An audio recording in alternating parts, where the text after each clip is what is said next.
We have been pursuing Section 31 agent Franklin Drake as he escaped Klingon custody on Qo'nos after unearthing a spy-ring in First City. We then followed him to Borath, where he orchestrated an attack against us in an attempt to lose us, before fleeing to Rura Penthe, the Klingon prison world of Tundra.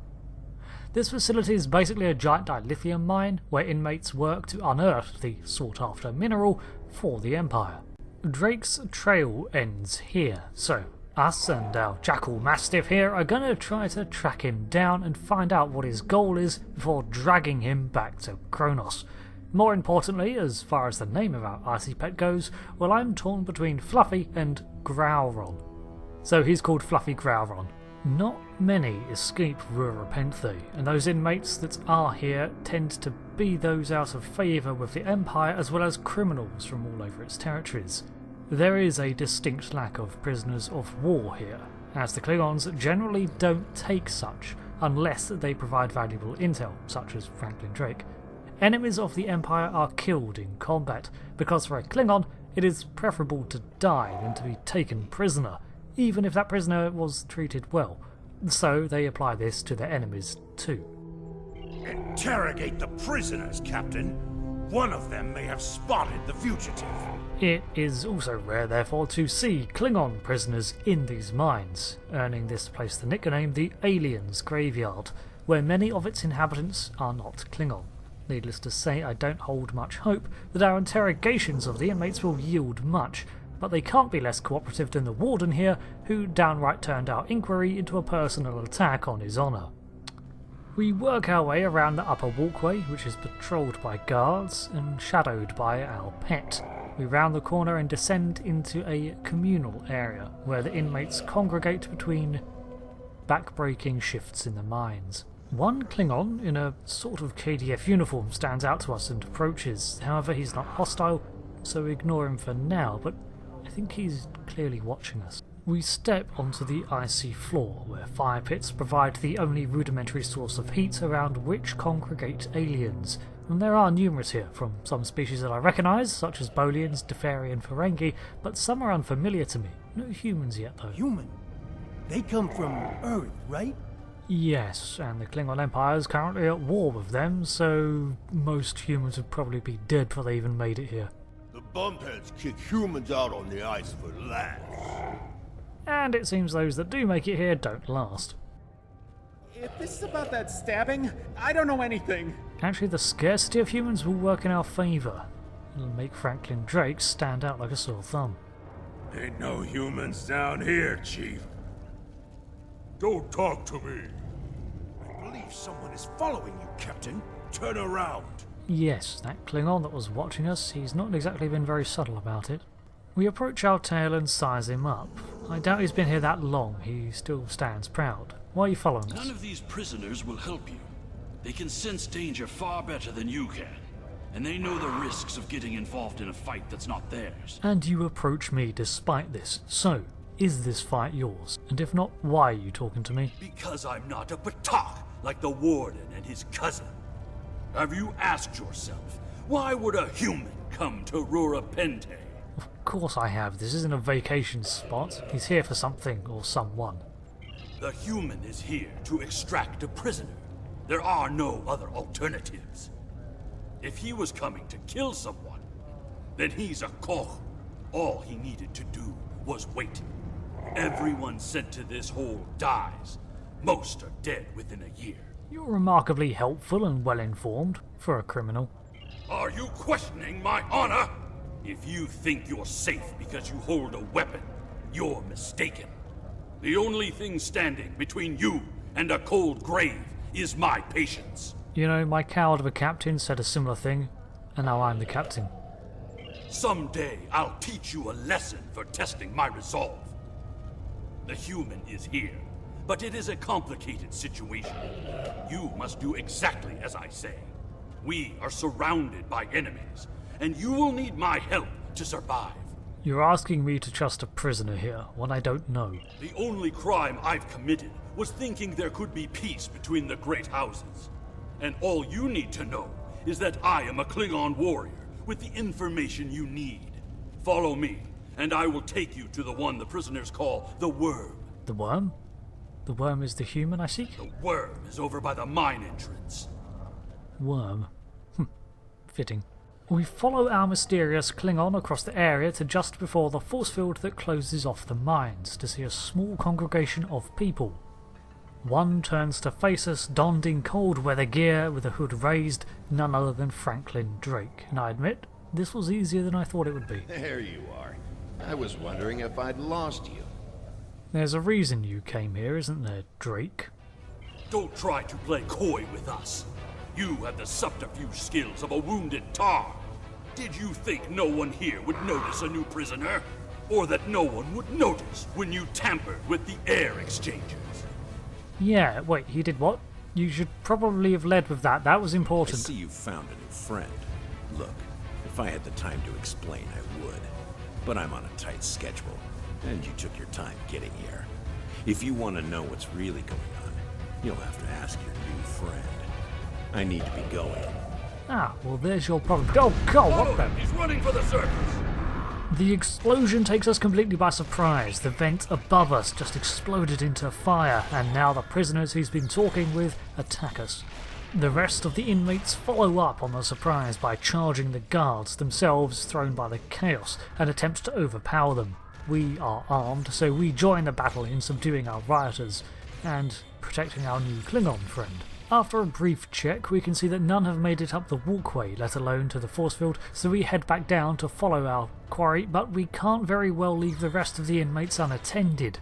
Eventually, we put aside the disruptor in favour of the bat'leth as these prisoners attempt to escape. This place is known as the aliens' graveyard after all, so we populate the graves.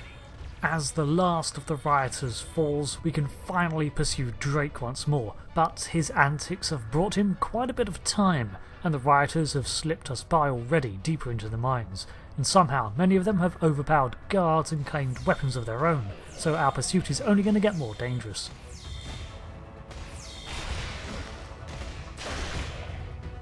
We head down this only open shaft here. This must be only one area of the mines, as there are many deposits of dilithium ore that remain untapped here, and Rura Penthe has been here for a very long time. The ice encrusting its walls is illuminated by the temporary spotlights, and its blue refracts with the noticeable purple of the dilithium as the two blend into the rock.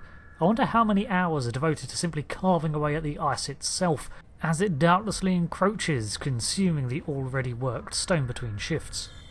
Following this shaft, we end up in another chamber, one where the centrepiece is a large cargo lift that heads deeper into the expansive network of tunnels. After taking out the prisoners here, some of which were carrying the guards' disruptors, we can ascertain the direction Drake probably travelled. This lift is offline, its doors frozen shut, so it's not been used recently. The only other way in or out of this chamber is opposite it through an icy moor, beyond which we can see other silhouettes ambling around, weapons unholstered. We delve into these caverns and engage the prisoners, who have overpowered their captors. At this stage we've got no time for this, and we hold nothing back as we power through them. This riot must be quelled quickly. It is completely pointless after all, as all the prisoners cannot go anywhere. The surface of Rura Penthe is lethal in minutes, although right now the weather is calm for this world. A blizzard can kill in seconds. The passage narrows down to a chamber of pure ice, one that must have been melted through to the cavern beyond. When we get there, there are more inmates standing guard. Clearly they overheard the skirmishes from before. We dispose of them and take a second to examine the structure of this chamber. The ceiling is supported by girders holding aloft the tons of rock, while an unearthed pillar of dilithium ore protrudes from the ceiling like a stalactite and meets with a secondary formation rising from the floor. This much dilithium could be used in the cause of 1,000 ships across the Empire, and it will be. Unfortunately, despite the methods to recrystallize dilithium, extending its useful shelf life, it still only forms originally naturally over millennia. Still, with this much, it's hard to imagine it ever running out with finds like this. Maybe we'd have to come up with an alternative around 1,000 years from now or so, but it would take some sort of cataclysmic unexpected event to really cripple the use of dilithium. And that's future generations' problem, not mine. Seriously though, one thing the Federation can be good for is trying out numerous alternatives. It is dumb, after all, to put all your bets on one target. We leave the chamber and find another exit to the surface. Hurry! We have to stop him! An escape to the surface. I wonder how long this has been here. The worm has slithered to the surface. We need to stop him before he can reach the edge of the magnetic shield. I promise that I'll explain everything once we track him down. Unfortunately, I then disconnected from Star Trek Online here, and when I reloaded it, I had to fly all the way across the Alpha Quadrant to get back to Rura Penthe. It was not fun, and it took literally 10 minutes. It doesn't sound that long, I know, but staring at the back of a Burrell-class bird of prey for 10 minutes is just... it is not fun. The surface of Rura Penthe is actually quite calm for the moment. We are in the midst of an unseasonably calm spell, unless of course maybe it is summer here. Either way though, it's still a light flurry of snow in the air, which is enough to obscure tracks, but fortunately not vision. The twin suns burn in the sky, giving decent light to navigate by, and the bitter wind has yet to pick up. Honestly, this is the most hospitable I've ever seen this world. We could almost be on Andoria. However, the brightness is deceptive, as the temperature is still well below zero, and a storm could blow in at any time. Now, I assume that Drake landed his purchased shuttle around here somewhere, and then burrowed into the mines through the ice tunnel we just exited, which would explain why the wardens did not see him slip by. Once inside, maybe Drake even orchestrated the prisoner riot in advance to cover his planned escape. The human is trying to cross the ice. We need to hurry before he gets outside the magnetic shield. He has a shuttle. In that case, we don't have any time to waste. It will be difficult to track his movements in this flurry. For us maybe, but not for Fluffy Growlron. Come here boy, I need you to track down that nasty human. Yes, look at that, he's off. The hunter is on the chase. Now we need to follow him across the ice, chasing Drake's scent. Along the way, however, our Growlron is ambushed by wild jackal mastiffs, as are we. We start by taking down the largest of the group, hoping it will dissuade the pack, but to no avail. They continue to hound us. Those were wild jackals. Keep a lookout for more. They travel in packs. How can they survive on the surface? They must feed on the corpses of dead prisoners. I can't help but wonder about our mysterious ally here. So far he seems genuine in his assistance and has even armed himself, but not turned on us. As I start to frame questions for him, we are attacked again by another group, probably from the same pack. Kemtar, you said you would explain why you were thrown into Rura Penthe. Kemtar? When did you learn his name? I am a diplomat. My peaceful words were called treason. Peaceful words? For whom? The Federation? Starfleet? How can there be peace? We are at war! Well, wars don't last forever, even if the Empire does like to, keep one on the go. You've clearly never read the works of Chancellor Gorkon. Yes, well, Gorkon lived in a different era, one before the Undine infiltrators were taking over the Gorn and possibly the Federation. Chancellor Martok stood to uphold the peace that Gorkon established, but he did this even in the face of a threat that the Federation refused to even see. Jumpok had to overthrow Martok in order to bring the Gorn to heel, because Starfleet would not entertain the notion that the Empire was right. Now, let me ask you a question. How can we win a war if we can't stop fighting one another? But Martok was wrong. Honor must be upheld. Exactly. Kugan gets it. The words of a warrior. Still, killing one another for honor blinds us to greater threats. I see your point. If Martok and Jumpok had worked together, then we could have tackled the Undine threat earlier without burning the bridges we made with the Federation. Maybe. Our musings on the workings of the Klingon Empire come to an end when we crest the rise of this hill. There he is! Drake stands awaiting us at the rear of a single-person Klingon shuttle. Now, before we talk to him, I do a bit of exploring, as I usually do on these maps, and frequently there's nothing of interest to see. However, on Rura Penthe, there appears to be a giant hole towards the edge of one of the maps. If I had to guess, it was where some dev during the map making part mislabeled some vertices and set them a bit too low. Naturally, I wanted to see if it registered as floor and if there were walls, so I ordered Kagan to go down there, and he willingly did so. So this is why Kagan disappears for the rest of this episode. He's stuck in a glacial hole. But ignoring that, Drake! Impressive. Your determination is commendable. You can't escape me, Drake. I found a handy pit I can throw you in. There's more at stake here than dealing with a lone human on a mission of mercy. In fact, our intelligence says you have very little time left to act. What are you talking about, and why are you pretending like you're on my side? Our friend here discovered that one of the great houses is plotting against the Empire. He's correct, but his curiosity cost him. Now you and Kemtar, will both have a chance for glory. Alex is what? Kemtar, your father still has friends in the Federation. They believe he's in great danger. I recommend a trip to the Vor system. There you'll find out just how big of a mess you're in, and find the proof that Worf will want. Kemtar, Alexander, whatever your name is, do you know this human? I don't. He and I have never met. But as I told you, the story is complicated. What you need to know is that he speaks the truth. There is a plot against the Empire, and it is not the Federation's doing. Our true enemies are closer than we realize. If we want to protect our people, we must go to the Vor system and see what is there. Okay. I certainly don't trust this human, and you seem to have lied about even your own name, so why should I trust either of you? I don't care if you trust me. Kemtar, tell your father that obligations have been met. Only you can decide how you'll deal with the greater threat. What greater threat? The only threat you should be worried about is me. Piss off, Rogas! You're a miserable Karut. Not only have you broken penal colony protocol, but you've meddled in the affairs of House Torg. I don't care if Kemtar is innocent. We were paid a great deal of latinum to keep this piece of Baktach locked up.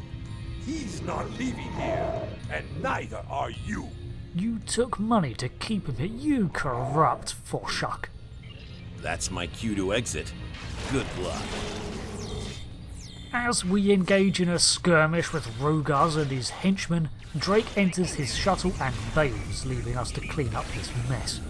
I almost dropped to 0, as outnumbered as we are, but soon we dispose of Rogas. If Rogas could fight us, we can expect more guards soon. You must have a ship in orbit. We should beam up as soon as possible and discuss what has happened. This is so, and you're not leaving my side until I get answers. Rogad Koskari, come in. We read you, Captain.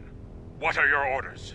Lock onto us and beam us up. Oh, Kagan is somewhere west of my position. We can't get a lock on your position, Captain. You must still be within range of the magnetic field. I thought because Drake was parked out here we'd be beyond it. That's not good news. We will bring the ship down to the surface to pick you up, Captain. Good, and make it quick. I think we have reinforcements incoming. If we head for higher ground, it will be easier for your ship to locate us. Don't tell me what to do. But yeah, let's go get high ground. Look up ahead. The Warden and the guards are approaching. Oh, they get to beam in, but I guess they know the terrain better. You dishonorable dog! When the High Council hears what Gempak's representatives have done here today, they will order your immediate execution! Really? Because I heard Kumtar here is guilty of uncovering something and you just took money to keep him quiet. Enough to keep us warm long after you're dead. We get paid whether Kemtar lives or dies. So before I kill you, I'll offer you the coward's choice of surrender. Funny, I think you're forgetting something. What am I forgetting, Tosha? My ship. You see, Starfleet vessels tend to use phaser beam arrays, which are less powerful than cannons. But the arrangement and placement means that they have a wider firing arc than those found on a Defiant or a Burrell. But cannons? Klingons love cannons.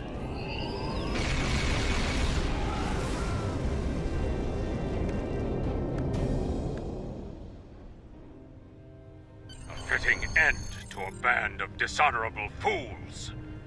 I trust you're ready to leave this freezing, miserable place, Captain. In many ways, I think Rura Penthe is worse than Grethor itself. Grethor at least has underfloor heating. Drake said we should go to the Vor system. What would we possibly find there? Whatever is there, it is a threat to the Klingon Empire. We must find evidence to show the Council. Transporter room is standing by, Captain.